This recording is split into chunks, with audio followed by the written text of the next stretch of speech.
So with that, I will turn it over to the main attraction, and I will tell you, AARP is absolutely thrilled to be able to host this breakfast and really appreciate the time that Congressman Ribble is taking. And so I'll turn it over to Congressman Ribble, your elected member of Congress. Well, hey, good morning, everybody. Thank you very much for being here. What an honor for me to be invited by AARP, and thank you for hosting this breakfast. It's a real treat for me to be here with you. I recognize full well that AARP is a nonpartisan group, and I will try to do the very best of my ability that a politician possibly can. I will try to be as nonpartisan as I possibly can be this morning. And I think I can be effective at it because of the approach I'm taking here, and I'll try to do that the very best that I can. It's Easter week, and as a result of that, I have several of my staff who are from Wisconsin but work in my Washington, D.C. office. We're home over the Easter holiday, and some of them are here. I'd like to introduce them to you. Way in the back of the room is Kyle Roscom. Kyle's from Green Bay. He works in my Washington, D.C. office, and he's one of my legislative aides. Our office is broken into kind of different categories. We have a legislative shop, and they work with me going through pieces of legislation, working with me to analyze it, review it, and come up with recommendations on how to vote for specific pieces of legislation. And they respond to constituent questions regarding specific piece of legislation. The second group is the administrative group, and they run the office, they manage the office, they manage my schedule and where I am on any given day. I really don't know often where I'm going to be on any given day until it shows up on my calendar someplace. And they manage that, and they manage our office budget and so on. Then we have a communications department that's responded to over 100,000 letters and emails since I've been elected to office. And so we have 3 people that do nothing but respond to the various forms of communication that you all send to me. We try to get back to you as quickly as we can, but with just the sheer ability and the speed in which you can just send an email off to your member of Congress, it does take us some time to respond because sometimes you ask questions that, well, I don't know the answer to the question. Sometimes you ask questions about bills and pieces of legislation that I've not even seen yet. And they help work through all that communication standpoint. And then we have my constituent services department. They work primarily here in Appleton and Green Bay, and they deal with questions that you might have. A Medicare bill didn't get paid. I'm a veteran, but I didn't get my medals. My Social Security check didn't come in on time. I've got a relative who's in India. I'd like them to come and visit me, but they can't get a visa. Those types of things, and they work together in that. And so we've got a pretty robust platform and the things that we do, and we try to do it to the best of our ability. Sometimes we're really, really good at it. Sometimes we're not as good at it as we should be. But I wanted you to meet Kyle. Over here to my right, your left, is Christy Pavla. Christy's also from Wisconsin. She's a legislative aide, works with Kyle in our legislative department. To Christy's immediate left is Cooper Smith. Cooper's here in Green Bay, and he's one of our office interns.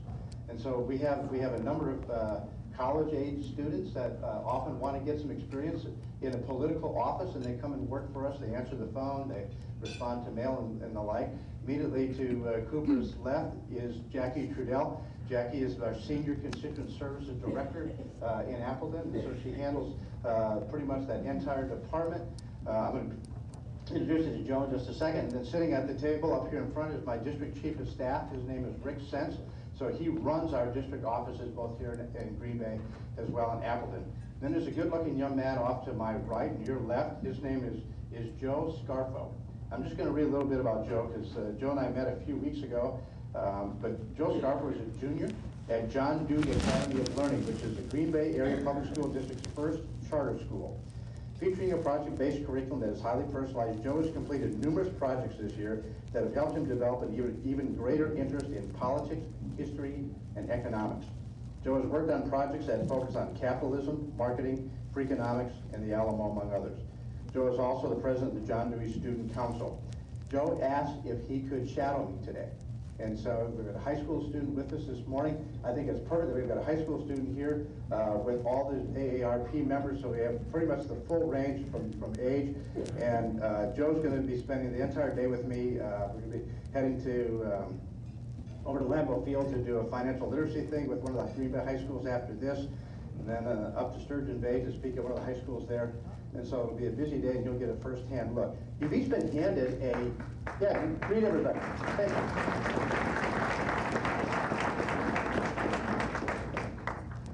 We passed out a survey, and basically this is going to be the format of the types of things I'll be talking about this morning. So each of you have one at your table, and if you could take just a few minutes and to the best of your ability, you're not going to turn these in, I'm not going to see them, we don't get them back, they're really for you, but to the best of your ability, try to answer all the questions prior to me going through them on the slide presentation and just see what your own economic literacy is like. What is it that you've heard and what is it that you believe about the economic circumstance that the country faces? Probably the biggest thing and the most dismaying thing for me, having never served in public office before, was going to Washington, D.C. and finding out how little truth-telling there is. And everyone laughs. You get partial aspects of the truth. But when you don't get all the truth, and you don't see the whole thing in its context, you often really get a misperception of things. You know, we have perceptions of things, and sometimes they're based on reality, and then we also have misperceptions of things that are not based on reality. Sometimes it's deliberately deceitful, that you often see in political campaigns. But other times it's deceitful because there's a political agenda behind it. And my biggest frustration is the fact that so few Americans actually get the whole truth about what's going on. There's reasons for that, quite frankly. Most newspaper articles are limited to 500 or 600 words. And even if I write an op-ed, it's limited to 600 words. There's only so much you can cover. If television puts something up on the TV, it's typically for about a minute and a half. And about half of the time, the announcer's talking, so you get really about 35 to 40 seconds of trying to answer very complex and difficult issues. And so you don't really get all the truth. And this is the reason that you see the slide running behind me. I do this at my town halls so that people can actually begin to see what we're up against. Because we together, all of us, you and I, I'm a citizen just like you and I are up against this. And this is what Andrew Mullen, former Chief of Staff for the U.S. military, Admiral Mullen, said is the #1 national security threat that we face. It's not China, it's not Afghanistan or Iraq. Our #1 national security threat, according to our military leaders, is this. And what you're seeing here is the national debt clock, and it's run. Now, that debt clock will come to a stop at $16.2 trillion because that's where the debt limit is now established at. So we're going to get to that national debt limit at some point this year. Now, the president wanted the debt limit to be after the election. Based on current spending, it will probably happen sometime in August. And so we don't know when we're going to get to $16.2 trillion in debt. And I want you to know, at the last time I had to vote to raise the debt limit, it was probably the most controversial thing that I've done, and it was the most difficult vote I've taken. Because you all are conflicted. And if you are conflicted, it's logical that your member of Congress is conflicted. Because when this thing works right, when the system is working correctly, to the degree that we can, we take our cues as members of Congress from our districts. And a lot of you have asked, and many people talk about it to me privately, they say, why is it so partisan? Why is it that you can't get along? Well, this year's a census year. And so we're now into the final phases of redistricting across the country. And here's what happens. Depending on which state legislature is in control, whether it's Republicans or Democrats, what happens is during the redistricting, population moves, and you have to get to your 704,000 citizens in each district. And so they begin to gerrymander districts. And so over the course of history, blue districts, Democratic leaning or Democratically dominated districts become more blue. And red districts, Republican districts, become more red. And as a result, the members of Congress that the American people send from those districts are either very, very Democrat or very, very Republican, because that's who lives there. And I will tell you that the thing that maybe surprised me the most when I got to Washington, D.C., is that your Congress, the 535 members of Congress, look exactly like the American people. We have men and women. We have Hispanic and Caucasian and African American. We have young people, we have old people. We have tall people and thin people, and bald people and people with hair.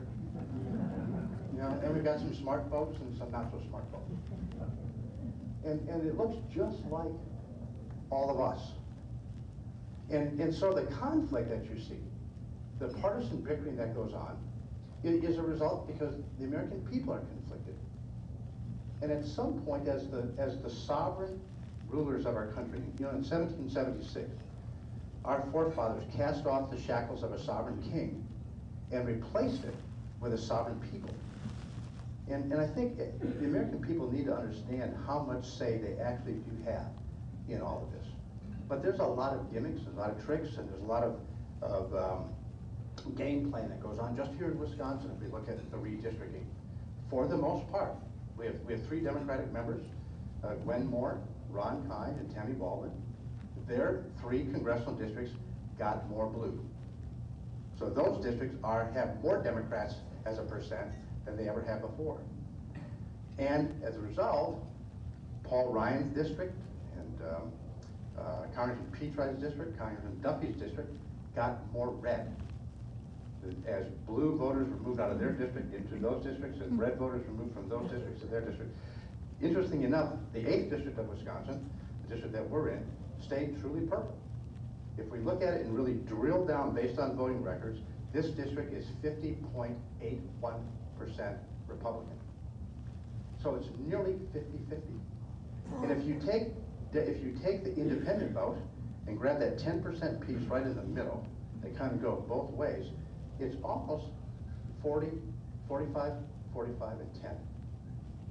And so if I seem somewhat confused, because we're all confused. We've not come to total agreement yet on where we're going and what we want to do and how we want to be. But here's what I know.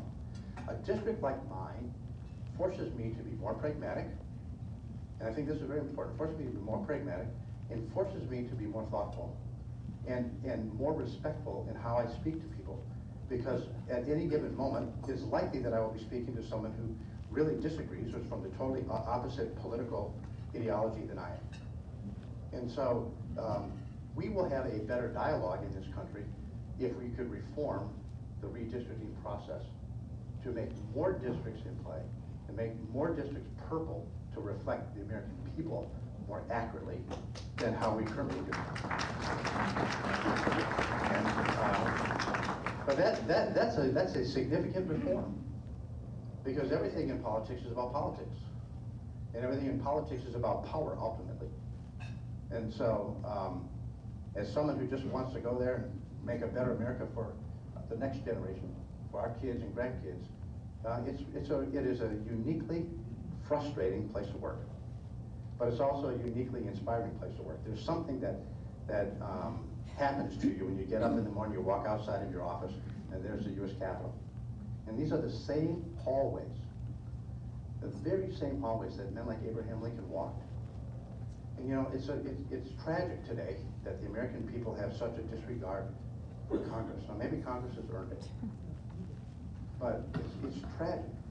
When we look at our brave history, and the men and women that walked those halls throughout the history of this country, that we've gotten to this place. We need change, don't we? We really do. And this meeting like this is part of that change, where thoughtful Americans come together and have a thoughtful conversation about what we're up against, so that we can come to find some conclusions about what America should look like for our kids and our grandkids. And for all of you who are grandparents, I'm a grandparent as well. I've got a 6-year-old and an 8-year-old grandson. Had a chance to see them on Easter Sunday. It was good to see them. They live in Nashville, Tennessee, so they're not close to home. But it was a treat for me to be with them, and I know you, like me, whether you're a Democrat or Republican, you love your children, you love your grandkids, and you want something better for them. And if we want something better for them, we must come up with a conclusion and repair for this.